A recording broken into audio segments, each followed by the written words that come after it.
आणि आणखी एक महत्त्वाची बातमी, काँग्रेसचे प्रदेशाध्यक्ष नाना पटोले हे शरद पवारांच्या भेटीला गेलेले होते। ते सध्या बोलतात, आपण थेट जाऊया। राज्यामध्ये सध्या लोड शेडिंगच्या जे प्रमाणात वाढलेलं आहे,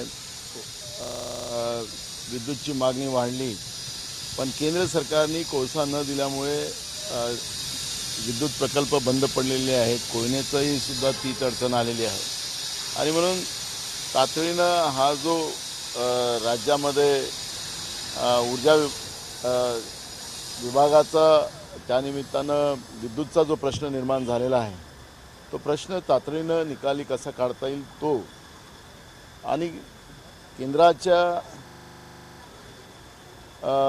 केंद्रीय तपास यंत्रणेचा जो प्रश्न आहे त्याच्यावरही चर्चा झाली।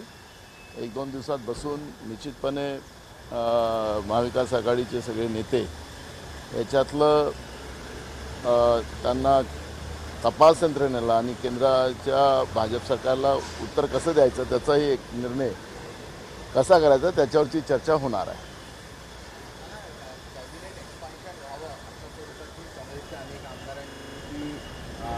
मागणी जी आहे ती त्याला मिळते आहे आणि पवार साहेबांनी सांगितले की आत्ताच लगेच या संदर्भातला कुठलाही डिसिजन होणार नाही किंवा पण तुमची मागणी काय, तुम्हाला असं वाटतं की व्हायला पाहिजे? नाही, मी मागच्या काळात सांगितलं की हे सगळे निर्णय घेतील हे हायकमांड घेतील आणि मंत्रिमंडळाच्या विस्ताराचा विषय हा आमच्या पातळीवरचा नाही। त्याच्यामध्ये सोनियाजी गांधी याला निर्णय घेण्याचा अधिकार त्यांचा आहे, ते घेतील। पण लवकर विस्तार व्हावा अशी मागणी आहे? आमची कुठली मागणी नाही, आखरी हायकमांडला सगळ्या गोष्टी कळतात आणि त्याच्यामुळे आपण मागणी आपल्याला मागणी करण्याचा काही त्याचा अधिकार नाही।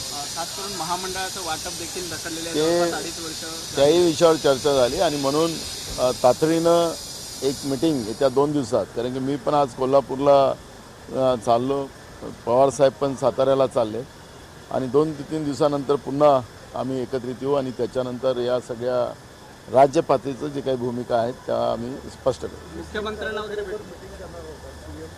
तेच म्हटलं ना, त्या 2 दिवसानंतर मी पण आज कोल्हापूरला चाललो आणि पवारसाहेब या साताऱ्याला निघाले, त्याच्यामुळे 2 दिवस आम्ही नाही आहोत। 2-3 दिवसानंतर पुन्हा आम्ही मुख्यमंत्री महोदय आणि सगळेजण बसून त्याच्यावरचा निर्णय करू।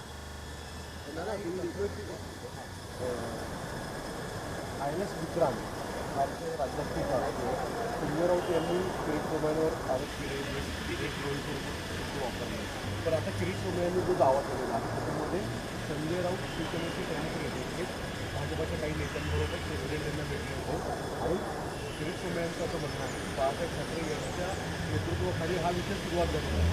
आम्ही पण त्यावेळेस होतो तर शिवसेनेचं आमचं तर माझ्यावर राष्ट्रपती होते तेव्हा प्रणव मुखर्जी तत्कालीन त्यांना भेटताना निवेदन फोटो पण आला, त्यानंतर संजय राऊत साहेब दिसत आहेत, त्यासोबत अनिल देसाई, अनंत गीते, गोपीनाथराव मुंडे असे सगळे मोठे नेते या दिसत आहेत आणि शिवसेना अशा पद्धतीचा आरोप लावतो, त्यावर तुमचं मूळ भाग आपल्याला लक्षात असेल की हा पैशाचा प्रश्न आहे। विक्रांत जहाजाला सुरक्षित ठेवण्यासाठी जी काही वर्गणी केली गेलेली होती त्या पैशाचा प्रश्न, जो कोट्यावधी रुपये गोळा केले होते त्या प्रश्नाचा प्रश्न आहे आणि ते पैसे परस्पर कुठे गेलेत त्याचा संजय राऊतांनी खुलासा केलेला आहे। त्याच्यामुळे विषयाला डायव्हर्ट करण्याची जी पद्धत भाजपची आहे ती अशी आहे। त्याच्यामध्ये सेव विक्रांत या मोहिमेमध्ये सर्वसामान्य लोक पण त्याच्यामध्ये इन्व्हॉल्व झाले होते, तर त्याच्यामध्ये काय वेगळं काय सांगतात ते पैशाचा प्रश्न, त्याचं उत्तर का बीजेपी देत नाही हा प्रश्न त्या ठिकाणी निर्माण झाला। नाना हिंदी में जानना चाहेंगे विक्रांत को लेकर के, जिस तरीके से बीजेपी के ट्वीट सामने आ रहे हैं कि एक फोटो में सारे शिवसेना के नेता दिखाई पड़ रहे हैं राष्ट्रपति से मिलने।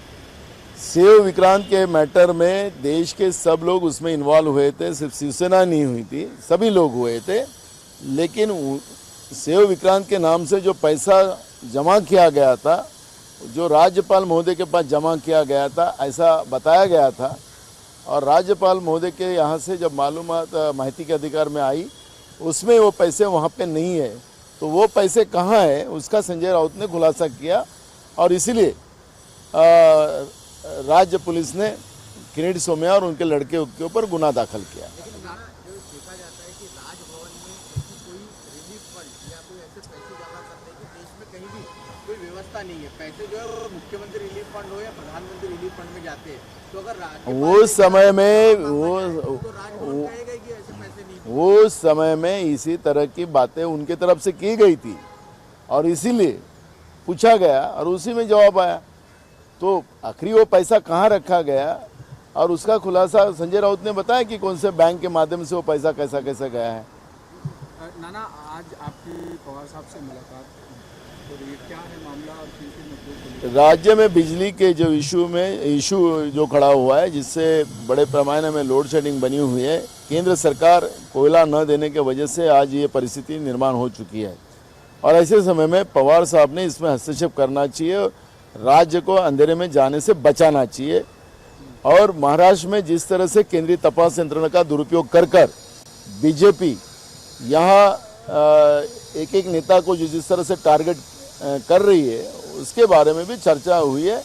आने वाले 2 दिन के बाद मैं बैठकर, क्योंकि आज हम भी कोल्हापुर जा रहे इलेक्शन के लिए और पवार साहब भी सातारा जा रहे हैं, और आने के बाद में 2 दिन के बाद हम लोग बैठकर ये सब चीज़ों पे हम लोग रास्ता बनाएंगे। कैबिनेट की मीटिंग भी आज लोड शेडिंग और कोयले के मुद्दे को लेकर ही हो रही है। आपको लगता है कि राज्य सरकार को जो खनन के लिए जो जगह आवंटित है वहाँ पर भी वो पैसा नहीं दे पा रहे हैं या वहाँ से सही तरीके से नहीं निकल पा रहा है, सही समय पर? नहीं, 2 चीज़ें हैं। पैसे का तो रास्ता बना लिया है, लेकिन केंद्र की जो मानसिकता है राज्य को अंधेरे में ढकेलने की, उसी का परिणाम राज्य भुगत रहा है और इसलिए उसमें का रास्ता बनाने के लिए ज्येष्ठ नेता हमारे शरद पवार जी, उनसे मैं मिलने आया था। नाना, एक दूसरा सवाल लाउड स्पीकर को लेकर के जो लगातार कंट्रोवर्सी क्रिएट हो रही है, तो उसको आप कैसे देख रहे हैं और क्या लग रहा है कि ये किस तरीके से और किस दिशा में आगे बढ़ रहा है? देखो, धर्मवाद कर हमेशा बीजेपी ने राजनीति करी है और उसी का परिणाम है कि आज रमज़ान के महीने में मुस्लिमों को टारगेट करने का और उससे केंद्र की सरकार की गलतियां छुपाने का पाप बीजेपी कर रही है। ये गलत है, ये संवैधानिक व्यवस्था से परे है और ऐसे समय में किसी धर्म के ऊपर टीका करना गलत है। जो कार्रवाई चल रही है लगातार अलग अलग जगहों पर, उसको सेंट्रल एजेंसी की कार्रवाई, उसको लेकर के कैसे देखते? वही दबाव बनाकर महाराष्ट्र की सरकार को डिस्टर्ब करने की कोशिश केंद्र की बीजेपी की सरकार कर रही है और लेकिन ये ज़्यादा दिन नहीं चलेगा। आखिरी कोई बात का एक मर्यादा होती है और जिस तरह से बीजेपी ये जो मनमानी केंद्र में बैठकर कर रही है और उसके परिणाम बीजेपी को भुगतने पड़ेंगे। तर राज्यातलं भारनियमन आणि केंद्रीय यंत्रणांचा तपास या संदर्भात शरद पवार आणि आपली भेट झाल्याचं नाना पटोले यांनी म्हटलंय। पुढच्या 2 दिवसात पुन्हा एकदा चर्चा होणार आहे, हेही त्यांनी स्पष्ट केलेलं आहे। एबीपी माझा, उघडा डोळे बघा नीट।